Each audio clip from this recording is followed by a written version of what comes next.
Good morning. I haven't been on here for a while, so I've been missing you. And I want to thank you for coming back to my channel. And I guess I want to thank me for coming back to my channel too. So I appreciate the support you give me. And always remember to like, subscribe, and share if you haven't subscribed. And if you have subscribed, be sure and click on the bell so you'll be notified when I come back on. I always have to look at my notes, and then as you remember, I have a hard time seeing and I have crooked glasses, and somebody complained that they can't hear me talking, so I got this funny looking doodaggy here. But the phone that was giving me the voice problem anyway, it broke. This is the one who gives me the picture problem, but it's not going to deter me from being here, because this is something I really enjoy. I really connecting with you, and I really love comments. And if they're bad comments, I'll ignore them or delete them, you know, whichever suits my fancy at the moment. As you know, I am a wellness advocate for doTERRA, and I sell essential oils, and you will find a link to that in the description. It's my.doterra.com/Jeannie24. So that's my little commercial right now before I get into my story. Let's see what else I want to tell you. Got to get the book just right so I can see my tail. Well, and another thing I want to say is that I'm always telling my life story because I am working on my fear. I'm working on my social anxiety, and sometimes I find this very hard. And I got a new roommate, and so that's really helping, because she's very outgoing, and so when I'll go out more because I feel safe, you know, with somebody around. So I can just say kind of like my life is getting better. Last week when I was getting ready for her to move in with me, I had a water damage to my apartment. I'll take care of it later, and you know, what can I say? Water damage is water damage. But I ain't calling the insurance, because I had water damage in my other house, and I got a contractor from hell. It took him 8 months, and he did a crappy job, and I am so disappointed. So screw the insurance people.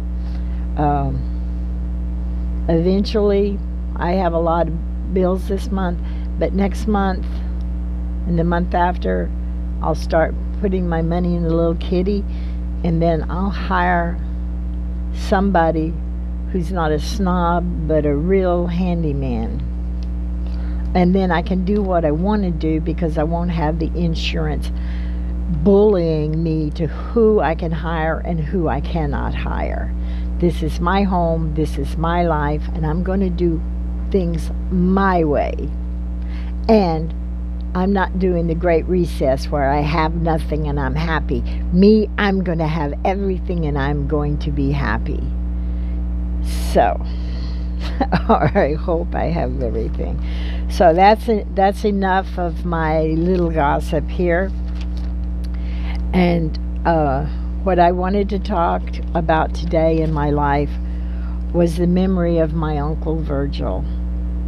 He was my mother's brother, and when we lived on Kenilworth, he would come over and see us a lot, and he would always bring gifts.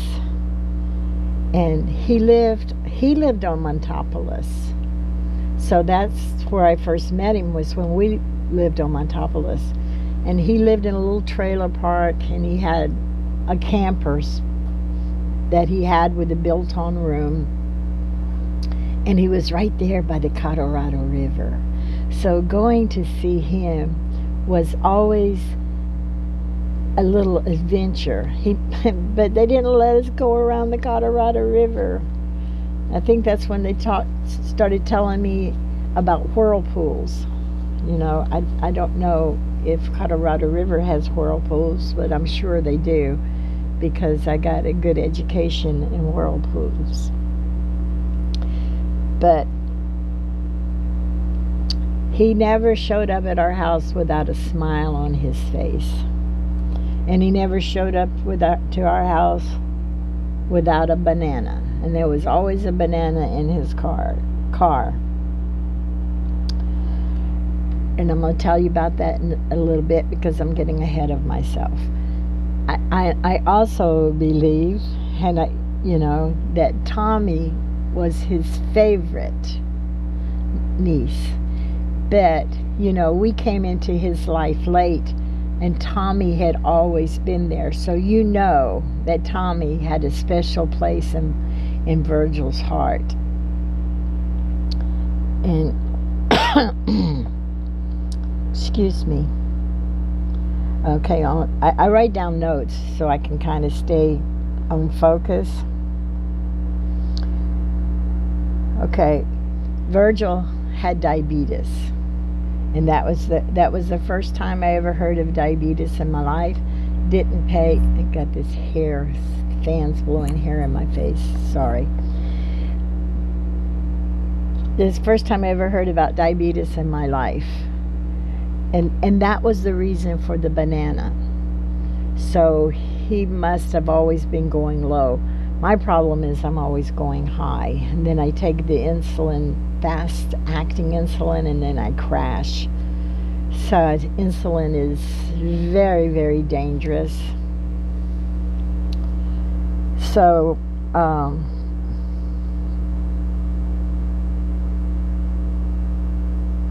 he loved music and jazz and piano. And so not only did he come with a smile on his face, he came with music in his heart. And he was very good. And I can't think of more to tell about him other than I loved him very much. And I appreciated the joy and the happiness and the music that he brought into our lives. He was a very good man. But, I want to talk a little about diabetes. I am not a doctor. I'm just a wellness advocate. And I'm going to talk about my opinions on what I feel about diabetes. And I will talk about diabetes more in the future, but not right now. And let me look and see if I turn my phone off, because I don't want it ringing on me. And I did not.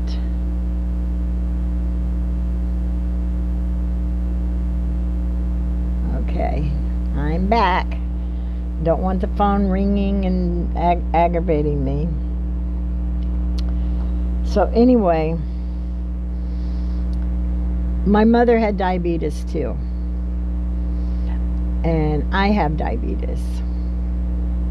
But I do not believe that it is inherited.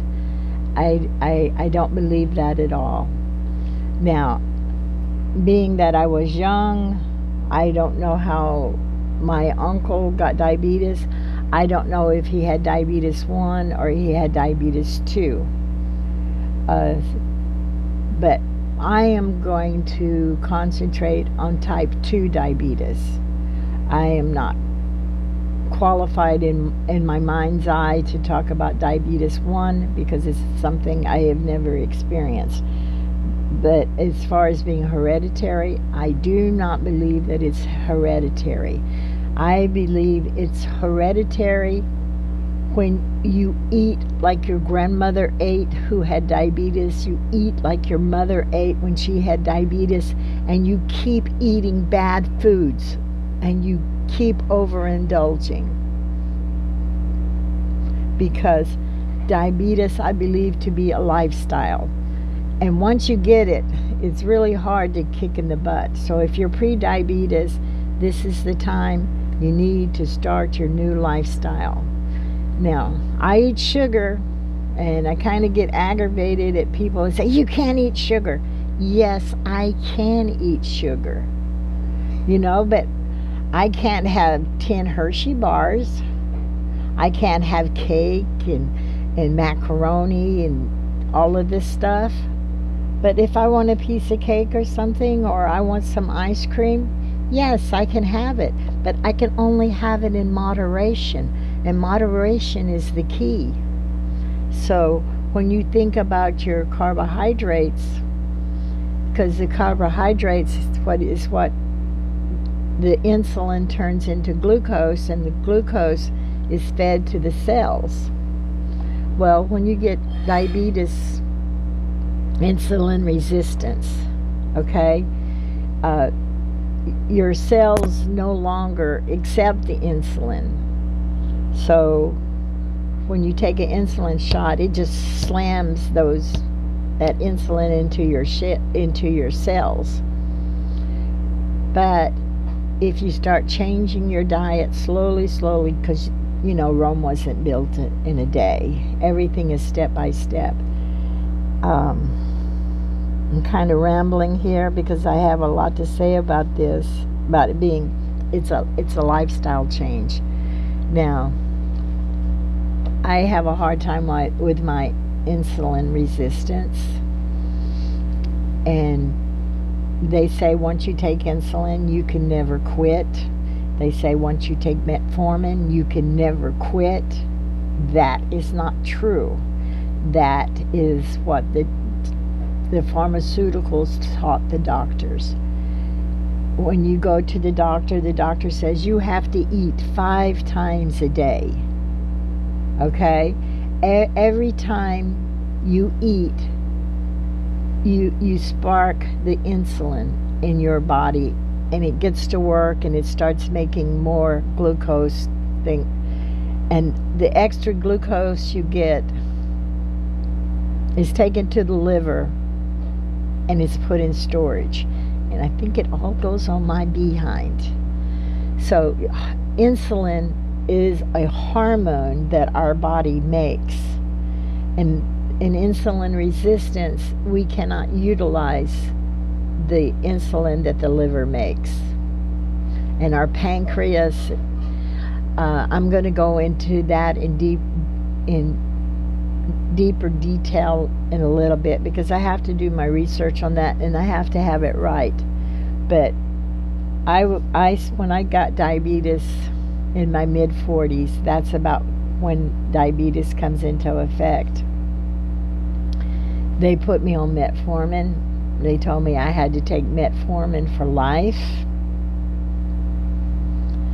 But metformin didn't lower my sugar that much. I got fat. Well, actually, I was fat, because right before I was diagnosed with diabetes, I had gotten up to 300 pounds. I was very stressed. My son was in Iran, and I didn't know if he would ever come home, and that stressed me a lot. And, and God bless my husband, he liked fat women. Maybe because he could never get fat. He could out eat me any day. And say, here's cherry pie. Oh no, have another piece. Eat the whole thing. And I did. And I got fat. And it's very hard to lose weight when you're fat because of insulin being a fat hormone. So the doctors are telling you, eat 5 times a day. And I even went to this diabetes class. It says, okay, you can have these chips. Okay, it's got less than 27 grams. That's a good snack. I mean, you add up these carbohydrates at the end of the day, your sugar is going to you're not going to get in control. When you go shopping at the store, you want to walk the aisle of the store. You want to stay out of the middle of the store. You don't want processed food. Processed food has added sugar. You want to, I know some of you are going to say, no, no, no, stop, stop. But you have to give up your soft drinks. Or you have to find a soft drink that doesn't have the high sucrose in it. Natural sugars or natural honeys. I know one time they were making this Coca-Cola green, and it was made with natural sugar, but I guess it didn't go good, because the thing that's, and you definitely want to stay away from Diet Cokes, because with Diet Cokes they have the artificial sweetener in there that goes in and fools your brain, and you find that your body wants that sugar with that empty sugar taste that we have. You fooled your brain, and the brain going, where is my sugar, where is my sugar? And your body craves more food, and then you eat it, then you spike. You know, it's one vicious circle. So try not to eat every 2-3 hours. You need to give your glucose time to settle down. You know, you're not going to die. Believe me, you're not going to die. You've been to the doctor, and they let you go without food for hours, right? Hours. And you're sitting there, you're all stressed out. You know, I got diabetes, I got to eat, I got to eat. But they're not feeding you. You know? And why? Because they know you're not going to die. And then when they start feeding you again, they come in and they say, you need to eat 5 times a day. Why? You don't need to eat 5 times a day. You know, fix you a schedule. Me, I don't like to eat before 1 o'clock in the afternoon. It's called intermediate fasting. I eat late at night, so I got to get this hair out of my face. I'm sorry. I got a fan behind me and it's blowing me. So anyway, when you sleep, however many hours you sleep, you're in a fast. That's why they call it breakfast, because when you eat your first meal of the day, you're breaking your fast. And the cereal people, eat breakfast, you need cereal, you need your Cheerios, right? We're pushed to eat and eat and eat and eat. So when you go to the inside aisles to buy your food, you're buying processed foods with added sugars, and you know, you're buying things that they advertise. But if you go around the perimeter of the store, you can make you a marvelous breakfast. Marvelous breakfast. Just by eating the things on the process, you know, around the aisle. You got your fresh fruit and vegetables, and you know what fruits your body can tolerate and which ones they can't. You got your eggs, you got your cheeses, and you know, you can bring your blood sugar down, and you can eat very well. You want to stay away from foods that cause inflammation, because diabetes causes inflammation in your body. Inflammation causes a lot of diseases. So when you're thinking of, I decided to give up on insulin resistance, and I decided I'm going to work on insulin sensitivity. What is going to make my body more sensitive to the insulin my body naturally produces? What's going to make me better? What's going to make me healthy? I got so when I hear the doctors, I'm like this, and I don't talk, because they have really done me wrong. And I am, in a later video, going to talk about metformin versus insulin.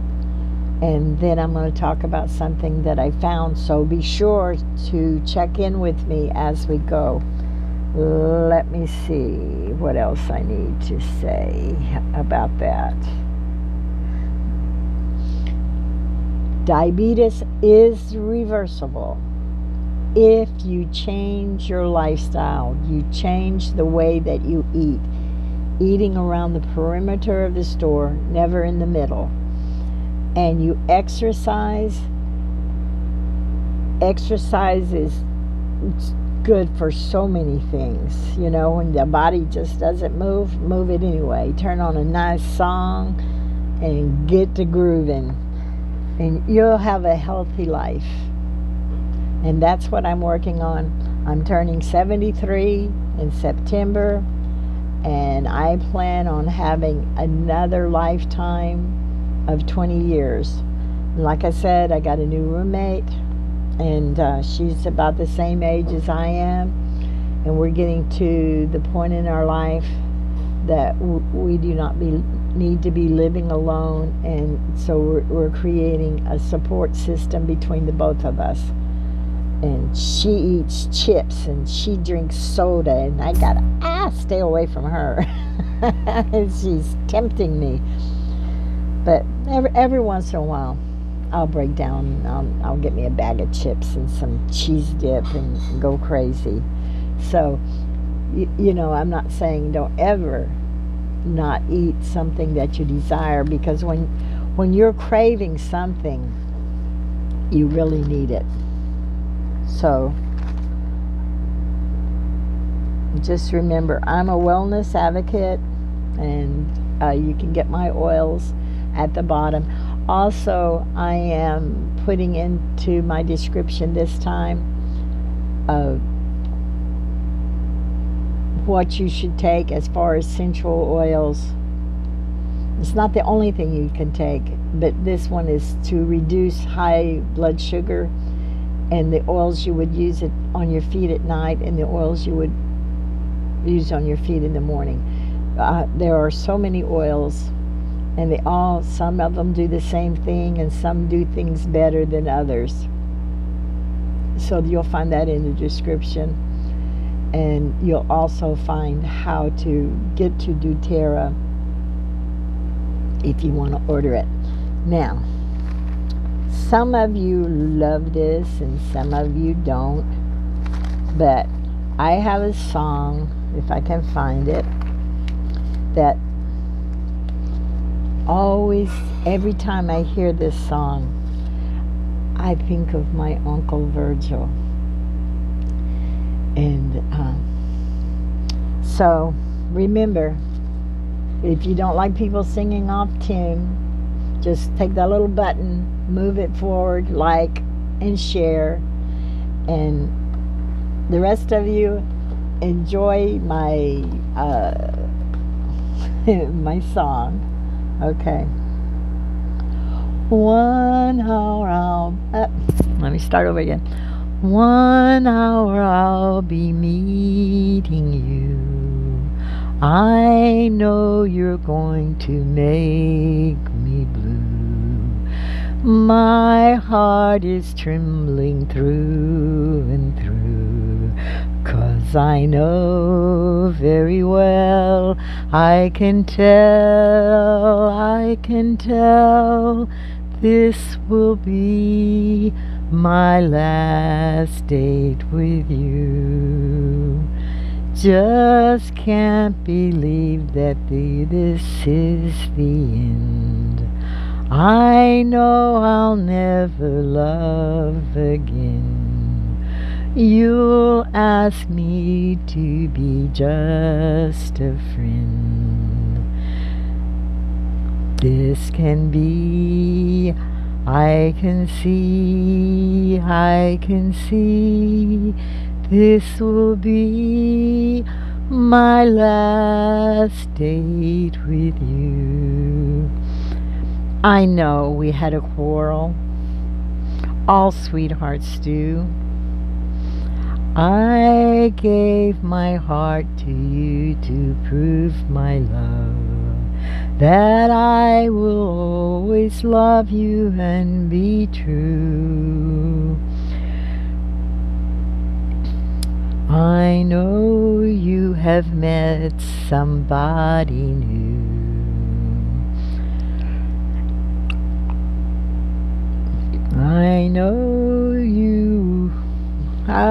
I messed it up.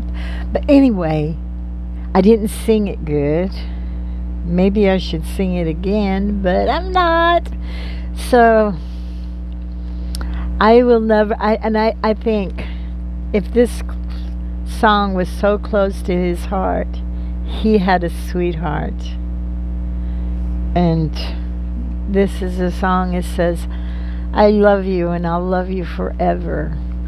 Even though I can't sing, maybe later on down the line I'll sing it again when I get the tune right. I don't have the tune right. But he loved somebody with all his heart, and his heart was broken because I know he was a single man. And I also know with his diabetes he died alone. So get your diabetes in check. Get you a support group. If you live alone, find somebody that'll always be there for you. And I hope I don't have to do this video again, because it seems like it's good to me. And I wish all your dreams to come true. And I hope and I pray all your hopes are fulfilled. I love you. God bless.